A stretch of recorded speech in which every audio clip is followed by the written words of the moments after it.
Hola, hoy es 11 de agosto del 2025 y estás escuchando RTS CTS, un podcast sobre redes, internet, domótica y cacharreo variado.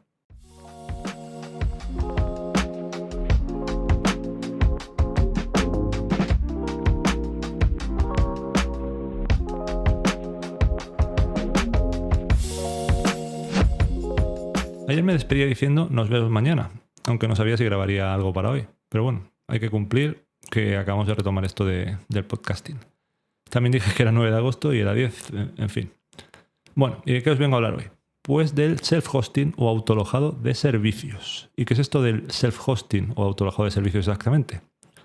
Pues en pocas palabras consiste en ser capaz o en alojar tus propios servicios y aplicaciones en tu propia red. En este caso estamos hablando de nuestra propia casa, en lugar de depender de grandes empresas como pueden ser Google, Microsoft, Amazon, etc.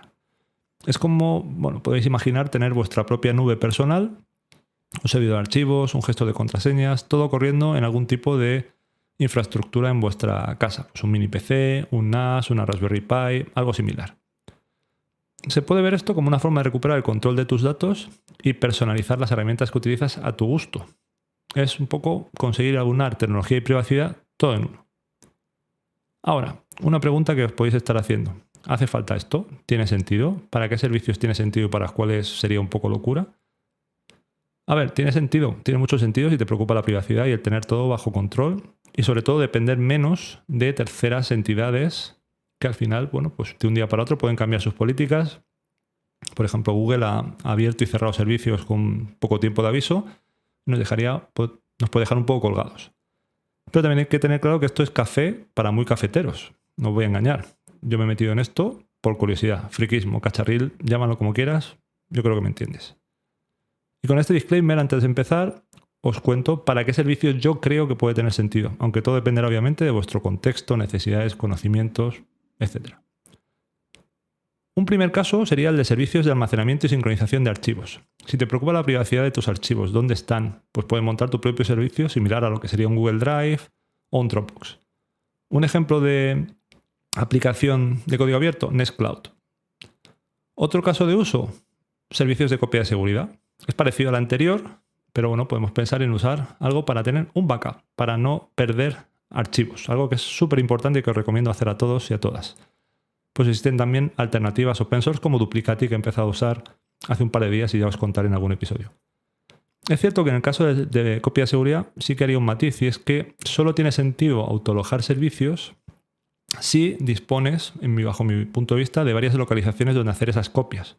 Es decir, no haría solo copia en casa, porque al final hay escenarios en los cuales puede ser que perdamos los datos si solo los tenemos en una única localización. Entonces, tiene sentido hacer esto si, por ejemplo, podemos instalar otras entidades de la aplicación que queramos en la casa de un familiar o de un amigo o amiga. Bueno, yo creo que de esto os hablaré en algún otro episodio porque tiene mucha tela. Otro ejemplo, gestión de contraseñas. Usar un gestor de contraseñas es algo súper importante y existen muchas herramientas, muchas alternativas, pero a lo mejor queremos autoalojar, tener esas contraseñas en nuestra instancia para que solo nosotros estemos seguros de que accedemos a esas contraseñas. Una alternativa propia o propia de open source es Bitwarden. Otro ejemplo muy común, servicios multimedia. Si tienes un montón de películas, series, música, puedes montar un servidor en casa y poder acceder al contenido tanto desde casa como fuera de casa e incluso de compartir ese contenido con amigas, amigos y familiares. Ejemplos, Plex, Jellyfin. Aquí realmente es algo que no tengo mucha experiencia porque yo no, accedo a la mayoría del contenido por streaming, pero puede ser que algún día me meta en esto para poder contároslo y ver la experiencia de montar un servidor de este tipo. Y un último ejemplo, servicio VPN. Para poder entrar en la red y en servicios que tienes en casa como si estuvieras en ella. Esto yo he contado en algún otro episodio pasado y probablemente haga alguno nuevo porque he cambiado la aplicación. Antes usaba OpenVPN y ahora uso WireGuard. Es un buenísimo ejemplo de una cosa súper sencilla que nos permite, por un lado, acceder a cosas que no queremos que sean accesibles del exterior y también poder acceder a nuestra red de casa para monitorizar algo, arreglar algo o incluso imprimir en remoto alguna cosa. Son casos de uso reales todos, de una forma segura. Bueno, estos son ejemplos y no son los únicos. En algún episodio, probablemente el próximo, a lo mejor os cuento lo que yo tengo ahora mismo autoalojado para que os hagáis una idea. Y algunas cosas que están en estas, categorías, pero hay otras que no. ¿Para qué no tiene sentido bajo mi opinión? Pues para aquellos servicios que queráis tener una disponibilidad del 100% absoluto o dependan de una infraestructura muy compleja. Si no tienes los conocimientos, el tiempo para hacerlo, para mantenerlo, pues es probablemente mejor ir a una alternativa comercial. Hay que ser realista con lo que podemos y lo que no podemos hacer. Y una cosa es que nos mole el rollo de cacharrear y otra es que pongamos un servicio que sea muy crítico y en la fase de aprender a montarlo, lo que sea, o simplemente porque estamos en una red en casa y falla más que una red comercial, perdamos un servicio crítico.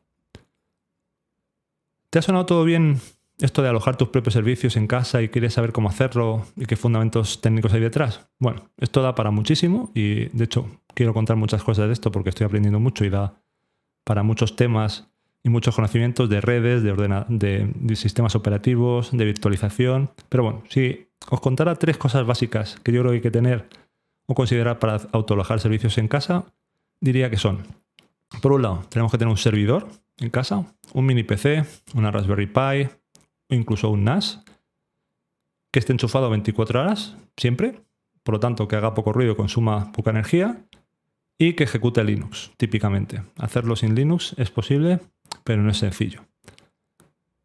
Otra es disponer o utilizar contenedores Docker. La tecnología de contenedores es algo de virtualización que os contaré un poco más adelante, pero podemos ver un contenedor Docker como una caja que contiene una aplicación y todo lo que necesita para funcionar.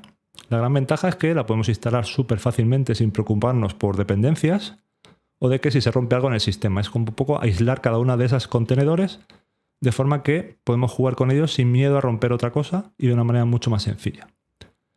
Es la forma más popular que yo conozco para desplegar servicios autoalojados y normalmente estos contenedores se ejecutan sobre Linux. Y la tercera patita, quizá la menos imprescindible, aunque la que yo considero muy útil, muy necesaria si queremos acceder a servicios desde el exterior de casa, es usar túneles y en mi caso uso Cloudflare, que es una infraestructura que también os contaré, pero esto nos permite ahorrarnos o evitarnos una de las mayores preocupaciones, que es cuando tenemos un servicio en casa, cómo acceder a él de forma segura. Aquí entran estos túneles y básicamente creamos una conexión segura entre el servidor de casa y la red de Cloudflare sin tener que abrir puertos y podemos acceder desde el exterior. ¿Vale? Hay otras maneras de hacer accesible un servicio al exterior, pero esta me parece muy cómoda y muy segura a la vez. De todo esto seguro que os hablaré de forma exclusiva en episodios futuros, porque da para mucho, de tanto del servidor, qué servicios utilizar, cómo empecé yo, lo que tengo ahora, alternativas, los contenedores Docker y los túneles de Cloudflare, entre otras cosas. En resumen, el self-hosting es un camino súper interesante para aprender mucho a la vez que retomamos el control de los datos y dejamos de depender de terceras empresas o de terceros en general. Es ideal para servicios como almacenamiento de archivos, gestor de contraseñas, servidores multimedia. Y ya hemos visto que hay 3 cosillas que yo considero importantes. Tener un servidor, importantes, necesarias tener un servidor, tenemos que tener donde se ejecutan. Utilizar Docker, la manera más sencilla, y utilizar túneles de Cloudflare.